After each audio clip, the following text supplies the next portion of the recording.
यह कहानी है कृष्ण और उनके सबसे प्रिय सखा अर्जुन की।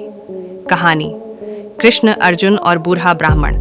एक बार अर्जुन के मन में अहंकार आ गया कि वे भगवान के सबसे बड़े भक्त हैं। कृष्ण उनके मन की बात समझ गए और उन्होंने अर्जुन का भ्रम तोड़ाने के लिए उसे साथ चलने को कहा। रास्ते में उन्हें एक अत्यंत गरीब और वृद्ध ब्राह्मण मिला। वह ब्राह्मण घास खा रहा था, लेकिन उसकी कमर पर एक तलवार बंधी थी। अर्जुन को यह देखकर बड़ा आश्चर्य हुआ कि एक अहिंसक ब्राह्मण जो घास खा रहा है, वह तलवार लेकर क्यों घूम रहा है। अर्जुन ने उत्सुकता से पूछा, हे ब्राह्मण देवता, आप घास खा रहे हैं ताकि किसी जीव की हत्या न हो, फिर यह तलवार किस लिए? ब्राह्मण का क्रोध। ब्राह्मण ने गुस्से में उत्तर दिया, यह तलवार मैंने 4 लोगों का वध करने के लिए रखी है। मैं उन्हें ढूंढ रहा हूँ। पहला अपराधी, वह धूर्त नारद, जो हर समय नारायण नारायण करके मेरे प्रभु को जगाए रखता है और उन्हें आराम नहीं करने देता।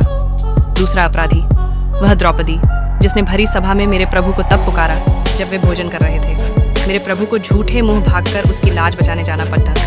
तीसरा अपराधी, वह प्रहलाद, जिसके कारण मेरे प्रभु को खंभे से निकलना पड़ा और हिरण्यकश्यप जैसे भयानक असुर से लड़ना पड़ा। चौथा अपराधी, और वह अर्जुन, जिसने कुरुक्षेत्र के युद्ध में मेरे भगवान को अपना सारथी बना लिया। मेरे प्रभु को घुटनों की सेवा करनी पड़ी और धूल फांकनी पड़ी। ब्राह्मण की आंखों में आंसू थे। वह बोला, लोग उन्हें पुकारते रहते हैं, कोई यह नहीं सोचता कि मेरे प्रभु थक गए होंगे या उन्हें कितनी तकलीफ हुई होगी।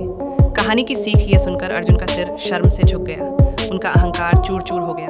अर्जुन को समझ आया कि भक्ति केवल मांगने या झपने का नाम नहीं है, बल्कि भगवान के प्रति निस्वार्थ प्रेम और उनकी पीड़ा का अनुभव करना भी है। इस कहानी से हमें क्या शिक्षा मिलती है? सच्ची भक्ति। हम अक्सर भगवान को अपनी ज़रूरतों के लिए याद करते हैं, लेकिन असली भक्त वह है जो भगवान को इसलिए याद करता है क्योंकि वह उनसे प्रेम करता है।